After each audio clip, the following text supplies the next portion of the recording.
उत्तर भारत कड़ाके की सर्दी की चपेट में है। हिमाचल प्रदेश के ऊंचाई वाले इलाकों में मौसम विभाग ने बर्फबारी और बारिश की संभावना जताई है, जबकि पंजाब, हरियाणा और राजस्थान के मैदानी इलाकों में शीतलहर का असर रहेगा। राजधानी दिल्ली और आसपास के इलाकों में आज हल्की बारिश होने की अनुमान है, तो वहीं पंजाब, हरियाणा में कड़ाके की ठंड पड़ रही है।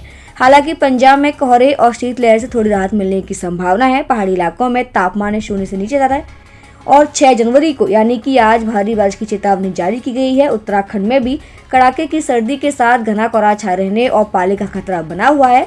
कोहरे और पाला रबी फसलों को नुकसान पहुंचा सकता है, जिससे किसानों की चिंतित है। मौसम विभाग के अनुसार अगले 2-3 दिनों में अधिकतम तापमान में 4 से 5 डिग्री तक की गिरावट हो सकती है। तो वहीं उड़ीसा, असम, सिक्किम, मणिपुर और त्रिपुरा में घने कोहरे को लेकर चेतावनी जारी की गई है, जबकि अरुणाचल प्रदेश और नागालैंड में पाले पड़ने का अलर्ट जारी किया गया है।